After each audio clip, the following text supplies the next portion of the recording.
Bonjour à toutes et à tous, bienvenue dans le podcast La Sueur, salut Big Rusty, on va parler de quelque chose de borderline criminel si vous voulez notre avis.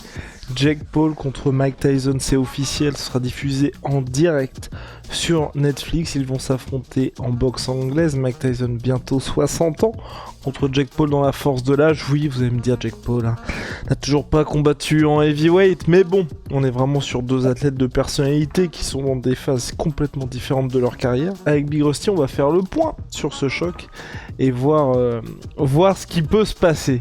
Mais si vous êtes fan de Mike Tyson, préparez les mouchoirs. On parle pas de branlette. Allez, c'est parti.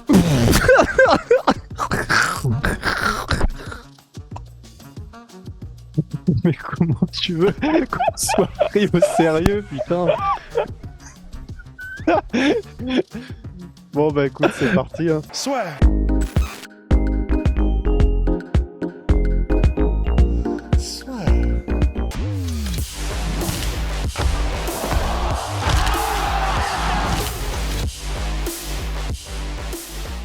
Tyson contre et on en parlait avec Rust. Moi, j'étais en mode bon, il y a peut-être une petite chance pour que ça se passe bien pour Mike Tyson, mais très rapidement, Rust m'a fait redescendre sur terre. Bah, le problème c'est que tout Mike Tyson, que soit Mike Tyson, bah, il a 58 ans. C'est-à-dire que malgré tous les produits qu'il va pouvoir prendre et le fait qu'il va être je suis beaucoup le sport du bras de fer. Et là, il y a le champion Devon Larratt qui approche de la cinquantaine. Il a utilisé des cellules souches et il a été dans les laboratoires spécifiques. Bon, il est chargé, mais il le cache même pas, tu vois. Et donc, en gros, il disait, là, bientôt 50 ans, il y avait des blessures qu'il avait depuis genre 15 ans au poignet, des trucs articulaires, de l'arthrose et tout. Et avec les cellules souches et ce qu'il prend, il est revenu à un corps, mais presque quasiment d'un mec de 30 piges, en fait. Donc, avec les progrès de la médecine moderne, tu peux quand même faire des miracles, mais tu peux pas non plus faire des... Parce que, bon, c'est pas pareil quand même, les sports du bras de fer et les sports d'explosivité. Et que ce soit donc les capacités athlétiques, que ce soit les capacités cardiovasculaires, que ce soit les capacités cognitives, c'est ce que j'allais dire, et puis même, tu sais, des bails genre temps de réaction, etc. Ben, il y a des trucs que peuvent faire les cellules souches et que peuvent faire la testostérone, enfin ce que tu prends, etc. Mais dans un match de boxe contre un athlète qui est quand même très bien entraîné, comme Jake Paul, qui frappe quand même dur et qui est quand même un bon boxeur, on le redit, c'est pas un niveau boxeur pro, mais c'est quand même un bon niveau, un très bon niveau en termes de boxe anglaise, surtout pour un YouTuber qui à la base fait pas du tout ça. Et surtout, il a moitié moins de son âge. Je sais plus, il a quoi, 28, un truc comme ça, Jake Paul. Et tandis que, bah voilà, il va sur ses 59, si je me souviens bien, Mike Tyson. Donc en fait, même si c'est une encyclopédie de la boxe anglaise, Mike Tyson, mais pour ceux qui ne le savent pas, c'est un truc de malade. C'est-à-dire que c'est comme Tarantino avec le cinéma, il est capable de te sortir des sombres boxeurs des années 20 en Thaïlande ou je sais pas trop quoi. Il est capable de te sortir l'histoire de la boxe de différentes catégories, etc. Même quand c'était en noir et blanc, tellement il ponce ça depuis qu'il est avec Cus D'Amato, il a jamais vraiment arrêté. Donc, il y a une science de la boxe, il y a une science de l'anglaise que possède Tyson et voilà, forcément qui est inhérente à son grand âge. Mais le problème, c'est que là, je pense que le fossé physique et à mon sens, même si les règles, on va le voir, peuvent potentiellement l'avantager, les règles des exhibitions, c'est la dernière fois qu'il y a eu un gars de l'ère ERE de Mike Tyson qui a affronté un gars qui était un peu plus dans la force de l'âge. Mais qui était quadragénaire en plus. Voilà, ouais, et c'était Victor Belfort contre non pas George Evander Foreman, Holyfield. Evander Holyfield. Et alors là, le problème, c'est qu'en plus, tu vois, il y a des vidéos qui commencent à tourner un peu sur les réseaux sociaux de Mike Tyson qui fait des pattes d'ours et du corps de Mike Tyson, etc. Bon, à 58 piges, je veux ressembler à ça, il n'y a pas de problème. Mais le problème, c'est bah, déjà, premièrement, le combat contre Evander Holyfield, entre Evander Holyfield et Vitor Belfort. Bah, il avait, franchement, pour son âge, il était assez impressionnant, même ultra impressionnant, Evander Holyfield. Ça l'a pas empêché, grosso modo, de bouger comme s'il était en bois et qu'il n'avait pas d'articulation, en fait, quoi. Donc, ça, et même les vidéos d'entraînement qu'on voit de Mike Tyson. Alors, je sais que ce sont les débuts du camp, le début du camp d'entraînement et que là, il a dit dans l'interview qui est sortie hier qu'il s'entraînait tous les jours et qu'il prenait ça très au sérieux. On voit qu'en tout cas, il n'est pas en surpoids ou quoi que ce soit, comme c'était le cas dans la précédente exhibition contre Roy Jones Jr. Il avait lui-même dit, Mike Tyson, qu'il était arrivé au camp d'entraînement, il avait 100 pounds de trop, donc c'est-à-dire genre 40-45 kilos supplémentaires, etc., tellement il était en surpoids. Là, il a l'air d'être déjà en forme. Le combat, c'est le 20 juillet, donc il y a encore du temps. Il a un camp d'entraînement qui va arriver, mais déjà, premièrement, est-ce que à 58 ans, même si tu prends toute la chimie du monde et toute la pharmacie, et même si c'est quelqu'un qui est génétiquement quand même, enfin, Mike Tyson, c'est pas n'importe qui, est-ce que tu peux subir un camp d'entraînement de 2 mois à haute intensité? C'est vraiment pas évident du tout, parce que bah, et les blessures, quand même, elles seront là au coin de la porte et être matron, et attention, parce que dès que tu te trébuches, elles sont là. Il y a juste la manière dont ça va taxer tout son système nerveux musculairement. Enfin, franchement, j'ai vraiment très très peur, mais vraiment très très peur, rien que pour un camp d'entraînement comme ça. Et puis voilà quoi. Et puis même quand il fait des pattes d'ours, là pour l'instant, ce qu'on a vu, bah, je sais que tout le monde se paluche un petit peu. Enfin, peut-être pas les gars qui j'ai pas vu dans la communauté MMA ou boxe anglaise, mais je sais que dans les vidéos grand public qui sont sorties sur Insta, etc. Enfin, tout le monde se paluche un peu. Et j'ai pas trouvé ça hyper impressionnant. Alors, pour un mec de 58 ans, c'est impressionnant de ouf, mais quand on sait normalement ce qu'un style comme celui de Tyson peut générer, je trouve pas les impacts hyper pénétrants. Je ressens pas la puissance dans les coups. Il est rapide, mais je ressens pas la puissance dans les coups. Bon, enfin, bien sûr, il nous éclate hein, avec un bras derrière le dos, mais je veux dire, c'est pas ça la question. C'est est-ce qu'il peut faire face à Jake Paul, qui est, comme on l'a dit, là, il est quoi dans la vie de tous les jours? Il est peut-être à 90, 95 kilos, peut-être Jake Paul, un truc comme ça. C'est chaud quand même. Hein. Et donc pourquoi faire ce combat pour l'argent? Je plaisante. Euh, quels, quels- quels- quels À part l'argent, donc. Ouais. quelles sont, Big Hosty, les règles de ce combat-là? Parce que Mike Tyson a fait une interview dans laquelle il a expliqué que oui, c'est une exhibition, mais ça va être quand même un vrai combat. Parce que bon, Bah, on sait pas trop d'ailleurs, ça va être diffusé sur Netflix, mais on sait pas si ce sera en pay-per-view ou pas, mais en tout cas, il nous a promis un vrai combat. ouais. Bah, de toute façon, les combats d'exhibition, théoriquement, tu peux très bien aller au KO, il n'y a pas de problème.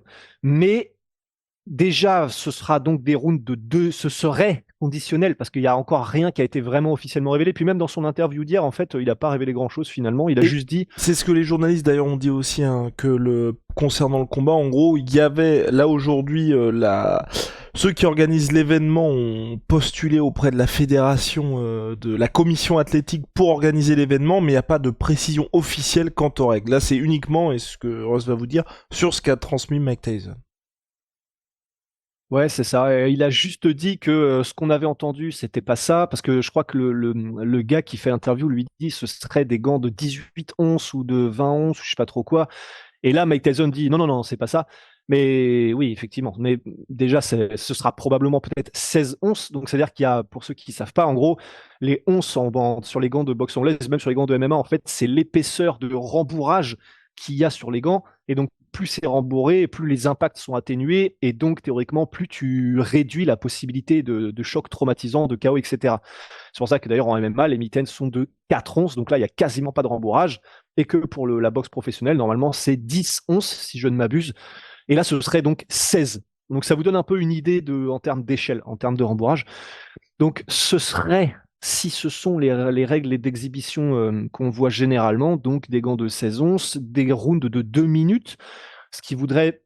Ça, c'est peut-être le seul truc qui pourrait avantager Tyson un peu plus par rapport aux autres règles, c'est que donc, il aurait sur des rounds de 3 minutes, il serait potentiellement plus facilement fatigué plus vite. Parce que s'il y va avec un style à la Tyson, c'est extrêmement énergivore parce que c'est très explosif. Et si ça s'arrête toutes les 2 minutes au lieu de toutes les 3 minutes, bah voilà, tu peux plus sprinter et ça peut peut-être plus avantager Tyson. Mais à part ça, sinon, je crois qu'il y a encore rien d'autre qui a été révélé. On sait que c'est à l'AT&T Stadium, donc qui est un stade de 80 000 places au Texas, il me semble. Donc ça, c'est quand même énorme s'ils arrivent à le remplir. Mais sinon, à part ça, voilà quoi. Je vois mal comment est-ce qu'un Tyson de 58 ans pourrait. Je, je- voilà, j'ai peu d'espoir et je pense que ça se terminera en KO de la part de Jake Paul, quoi.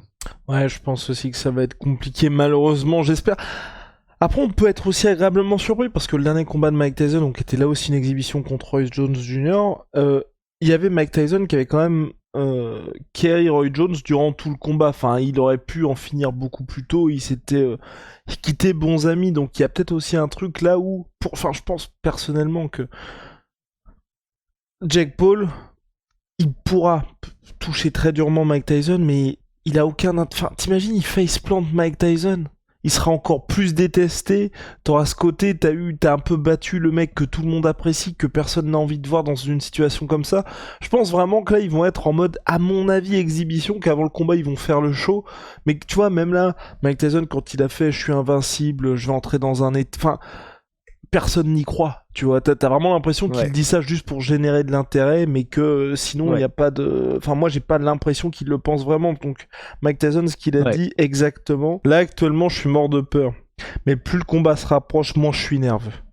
Parce qu'on est dans la réalité et que dans la réalité, je suis invincible. Ouais, en plus, ça passe bizarrement parce que peut-être que c'est vrai, en fait, là, peut-être que là, c'est nous qui sommes mauvaise langue, hein, parce que c'est quand même Mike Tyson et peut-être que c'est un état d'esprit dans lequel il a besoin de se mettre, quel que soit le challenge qu'il affronte, tu vois, c'est possible aussi, mais bah, comme c'est sa phrase célèbre et que du coup, ça fait un peu réchauffer, ça fait bizarre de l'entendre comme ça, c'est vrai, dans une interview avant un combat contre Jake Paul, mais c'est pour ça que probablement que donc il fait ça pour l'argent, Mike Tyson, ça rend le truc triste.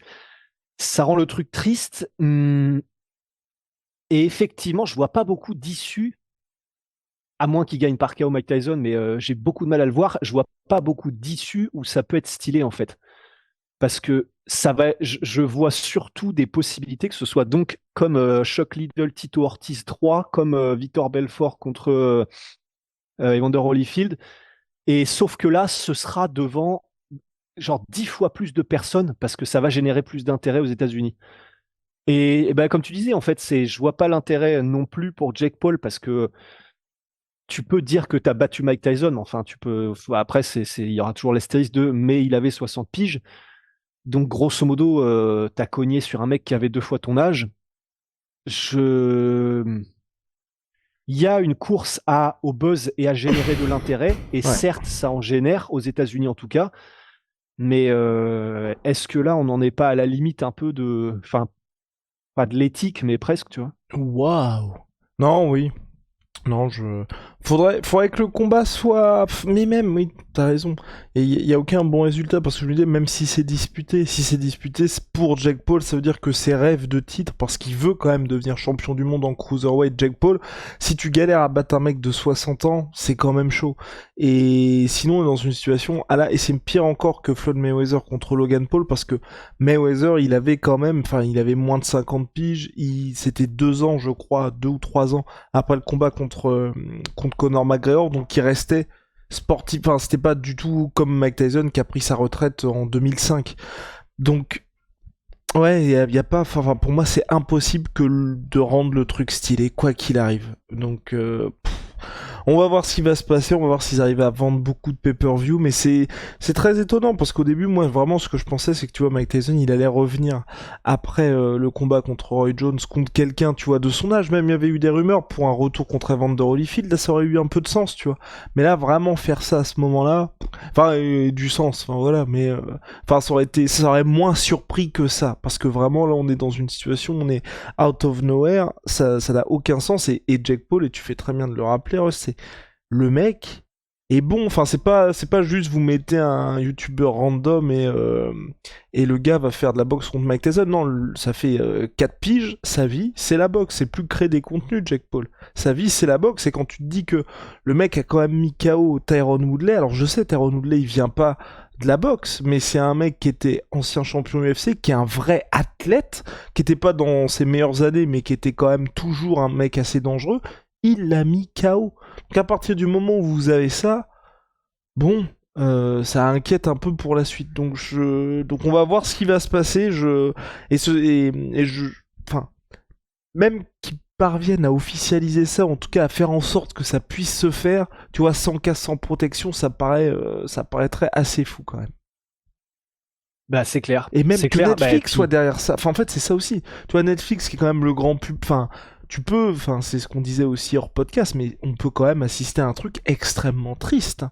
Parce que si Mike Tyson il se prend une énorme droite ou même plusieurs coups répétés, enfin, on vous encaissez pas de la même manière, peu importe qui vous êtes, parce que Tyson a aussi, il y a ça, tu vois. C'est ça aussi qui m'inquiète, c'est, oui, tu l'as dit, là, il est en meilleure shape que au début de son entraînement pour le tour contre Roy Jones, mais tu vois, Mike Tyson, c'est quand même un gars qui a eu des vraies pauses, et tu vois, qui est pas resté à s'entraîner, c'est pas un Georges Saint-Pierre, tu vois. Là, t'as quand même un gars qui a tous les excès de la vie, plus des pauses, plus l'âge, et qui affronte un gars qui peut le cogner très très fort. Moi, vraiment, ça m'inquiète. Bah, d'autant plus que, tu sais, je sais pas si tu te souviens, quand il avait repris la boxe, donc ça, c'était peut-être il y a peut-être 6-7 ans, un truc comme ça, quand il avait fait, tu sais, avec... ah zut, comment il s'entraîne, l'entraîneur qui était à Kings MMA, enfin voilà, Rafael Cordero. Et il s'était entraîné avec, il avait fait un premier truc au pas d'ours comme ça, alors qu'il s'était pas entraîné depuis longtemps. Et il avait dit dans le podcast de Joe Rogan, j'ai fait cet entraînement et après je ne pouvais plus bouger pendant 3 jours, je ne pouvais plus me lever de mon lit, tellement mon corps était pas prêt pour ce choc. Donc en fait, c'est quand même de ce genre d'âge qu'on parle, enfin, avec tout le respect qu'on a pour Mike Tyson. Et il y a ça, et puis il y a le fait que c'est quand même un sport où il y a énormément d'athlètes qui, arrivés à un certain âge, ont des difficultés d'élocution, ont des difficultés cognitives.